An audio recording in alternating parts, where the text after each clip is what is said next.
Olá, meu irmão, minha irmã, seja muito bem-vindo ao nosso programa diário espiritual. E começo esse nosso programa de hoje, de quarta-feira, fazendo uma pergunta: como está você? Como tem passado os seus dias? Você tem entregado a sua vida cada vez mais na confiança do Senhor?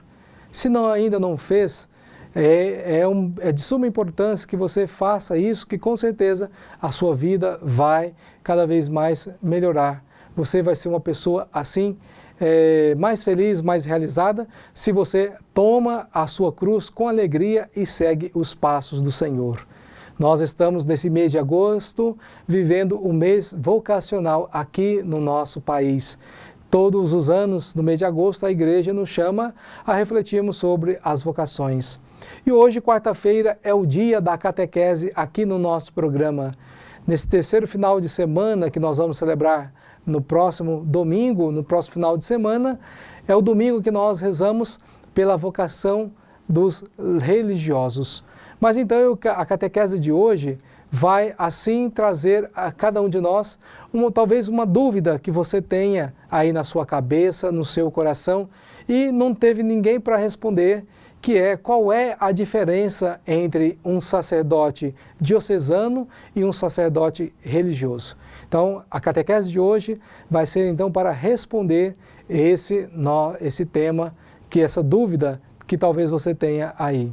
Então, quem é o sacerdote diocesano?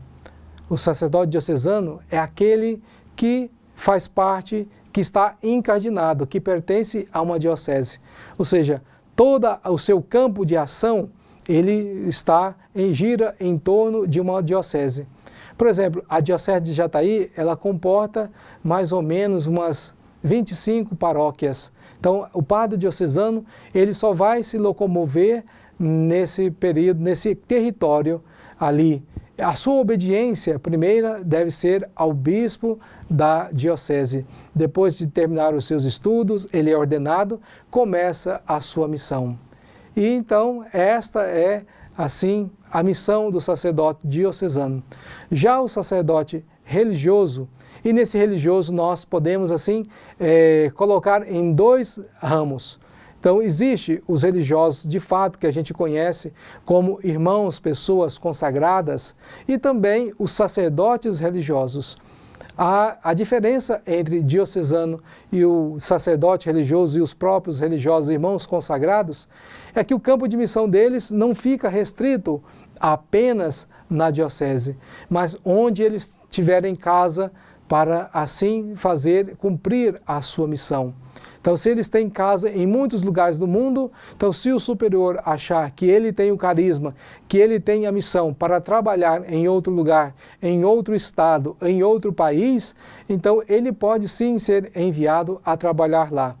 Uma outra diferença que nós temos do sacerdote religioso para o diocesano é que eles têm um carisma especial.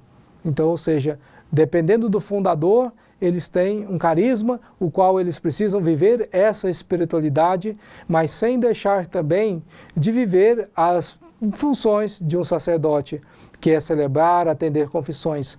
Mas você deve estar se perguntando, mas o que é carisma?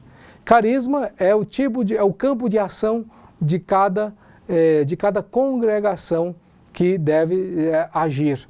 Por exemplo, os redentoristas, eles trabalham com os meios de comunicação. Os camilianos, que é uma outra ordem, trabalha com os enfermos em hospitais. Os franciscanos são dedicados aos pobres. E assim tem muitas outras congregações que realmente têm o seu carisma próprio e que é chamado a desempenhar na sua diocese e também na sua missão, onde quer que esteja. Mas esses padres religiosos, trabalhando numa diocese, eles precisam seguir a orientação do bispo. Então ele tem o superior da congregação, mas também tem que estar em sintonia, estar junto com a caminhada da diocese. Assim, então, mais ou menos é aquilo que nós podemos passar aqui para vocês, nesse pouco espaço de tempo de catequese. Se você quiser aprofundar, procure o Catecismo da Igreja Católica, ou também entre em contato conosco, que nós podemos assim aprofundar muito mais esse tema para vocês. E como terminando essa nossa catequese, nós queremos assim homenagear, rezar nesse programa de hoje por todos os religiosos que vão assim celebrar a sua vocação aqui no próximo final de semana, lembrando de modo especial as irmãs salesianas que moram aqui na cidade de Alto Araguaia, que nos ajudam, tanto Alto Araguaia e Santa Rita. Então que Deus abençoe a sua missão, a sua vocação e também abençoe os sacerdotes religiosos do mundo inteiro. Se você, meu irmão, minha irmã, tem alguma dúvida e deseja ser esclarecida aqui no nosso programa, então escreva para nós, entre em contato conosco através do telefone do WhatsApp que aparece no final do nosso programa e faça a sua pergunta, venha esclarecer a sua dúvida, não fique assim com dúvidas, mas pelo contrário, que você possa esclarecer e ser um cristão cada vez mais convicto da sua missão, da sua função na igreja e no mundo. Encerrando a catequese de hoje, eu faço o convite a você, meu irmão e minha irmã, a meditarmos a palavra de Deus que está no Evangelho de Mateus, capítulo 18, de versículos de 15 a 20. Naquele tempo, Jesus disse aos seus discípulos: se o teu irmão pecar contra ti, vai corrigi-lo, mas em particular a sós. Se ele te ouvir, tu ganhaste o teu irmão. Se ele não te ouvir, toma contigo mais uma ou duas pessoas, para que toda a questão seja decidida sob a palavra de 2 ou 3 testemunhas. Se ele não vos der ouvido, dizei-o à igreja. Se nem mesmo a igreja ele ouvir, seja tratado como se fosse um pagão ou um pecador público. Em verdade vos digo, tudo que ligares na terra será ligado nos céus, e tudo que desligares na terra será desligado nos céus. De novo eu vos digo, se 2 de vós estiverem de acordo na terra sobre qualquer coisa que quiserem pedir, isto vos será dado, isto vos será concedido por meu Pai que está nos céus. Pois onde 2 ou 3 estiverem reunidos em meu nome, eu estarei ali no meio deles. Palavra da salvação, glória a vós, Senhor. Meus irmãos e minhas irmãs, eu convido a vocês para meditarmos a palavra de Deus e traduzir essa palavra de Deus para os dias de hoje, para que seja um alimento eficaz na vida de cada um de nós. Então, acabamos de proclamar esse texto do Evangelho de São Mateus, capítulo 18, versículos de 15 a 20. E nós vimos Jesus sendo procurado para essa realidade e ele falando sobre o perdão que nós devemos dar aos nossos irmãos. Primeira coisa que precisamos fazer, se nós temos alguma questão com alguém, nós precisamos chamar este irmão à parte, a sós, e conversar com ele, resolver toda a questão. Se a gente não consegue fazer isso com os irmãos, nós precisamos chamar mais 2 pessoas para que a questão seja resolvida, assim, sob o olhar, com a ajuda de 2 ou 3 ou mais testemunhas. Mas se nem mesmo assim esse irmão não der ouvido, o que a gente tem que fazer? Dirigir o nosso caso à igreja, onde a igreja possa nos ajudar a resolver todo tipo de questão uns para com os outros. Se mesmo assim também não conseguir resolver, então seja tratado como um pecador público. E como é que Jesus pede para que nós tratemos um pecador público?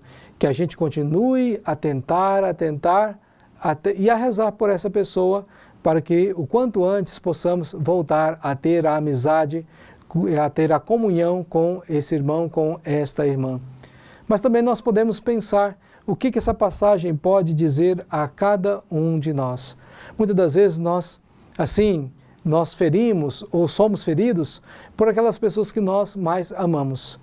Então, muitas vezes nós pensamos, mas eu amo, gosto tanto dessa pessoa, mas a atitude dela para comigo, isso me torna triste, me faz afastar. Até quando eu vou ter que suportar esta realidade? E aí nós temos essa resposta de Jesus. Ou seja, se de fato eu sou discípulo de Jesus, se eu sigo seus passos, se eu pratico o verdadeiro amor na minha vida, o amor que eu preciso praticar é o amor doação. Ou seja, ir tentando, não contando com o tempo, mas com a graça de Deus para suportar as cruzes que muitas das vezes possa vir gerar desta relação de que muitas das vezes nós não conseguimos viver bem esta proximidade com os nossos irmãos e irmãs.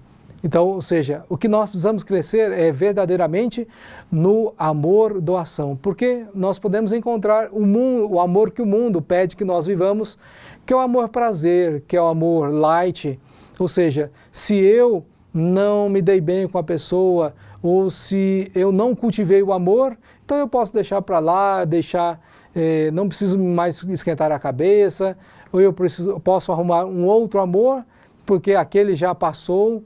Mas Jesus pede que nós possamos, sim, viver essa doação, essa entrega, tentar de todas as maneiras, esgotar todas as maneiras para viver assim sempre a comunhão, a fraternidade com todos os irmãos e principalmente aqueles que estão mais à margem. É com essas pessoas que nós precisamos praticar esse amor que brota do céu, que vem do coração de Deus, que atinge os corações de cada um de nós. Que a nossa oração seja para fortalecer esse aproximar, esse ir ao encontro dos irmãos, para resolver todo tipo de dificuldade. Pois assim, vivendo, nós vamos ser pessoas cada vez mais serenas, mais tranquilas, e assim agindo, podemos um dia herdar o reino dos céus. Louvado seja nosso Senhor Jesus Cristo, para sempre seja louvado. E agora, caríssimos irmãos e irmãs, vamos, mais uma vez, depois de meditar a palavra de Deus, essa palavra que nos chama a viver a comunhão com os irmãos, perdoar as suas faltas, vamos também consagrar a nossa vida a Santa Rita, a padroeira das causas impossíveis, que com certeza vai nos ajudar também a viver esse processo de sermos cada vez mais cristãos e cada vez mais amantes dessa verdade, desse amor, doação que o Senhor deseja ensinar a cada um de nós. Então acompanhamos com muita devoção esta oração de consagração. Oremos.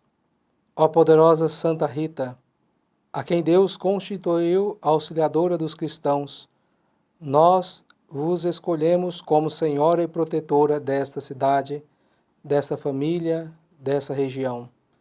Dignai-vos mostrar aqui o vosso poderoso auxílio.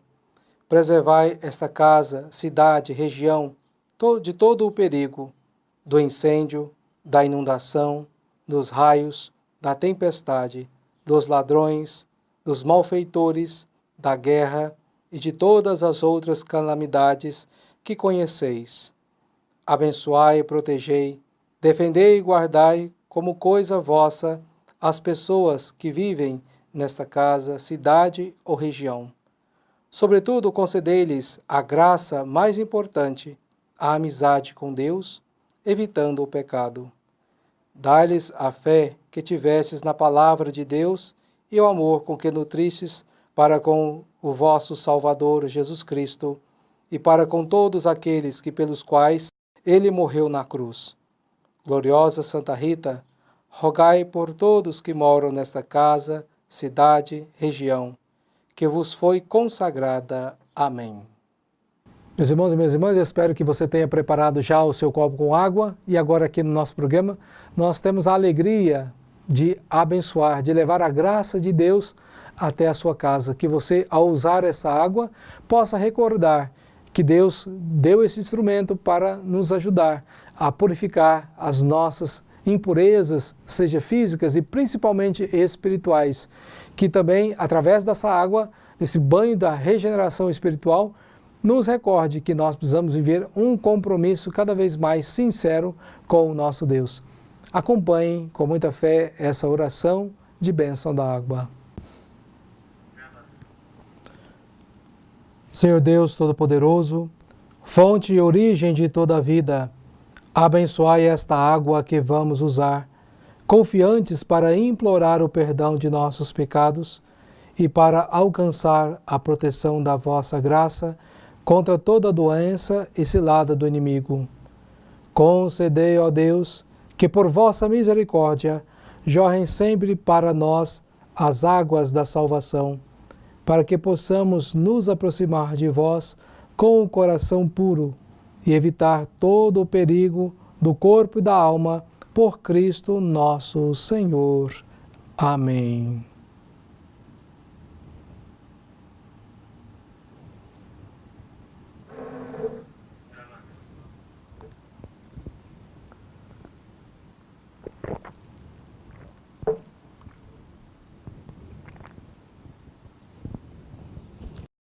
Avisos da comunidade. Hoje, quarta-feira, grupo de oração da Renovação Carismática na Matriz, às 19h30. Dia 26 de agosto, teremos preparação para pais e padrinhos para o batismo. Inicia-se com a missa às 7 da manhã e termina às 11h45. O sacramento do batismo será no mesmo dia, na missa das 19h30. Meu irmão, minha irmã, estamos encerrando o nosso programa Diário Espiritual dessa quarta-feira. Queremos agradecer a sua presença, a sua companhia e vamos agora implorar a bênção de Deus para que você possa viver o resto dessa quarta-feira, assim, na graça de Deus, para que ao anoitecer você possa voltar para sua casa ou ficar em casa glorificando a Deus por Ele ser tão generoso para com você e sua família. O Senhor esteja convosco, Ele está no meio de nós. Abençoe-vos o Deus Todo-Poderoso, Pai, Filho e Espírito Santo. Amém. Fique na paz de Cristo e até amanhã com mais um programa Diário Espiritual.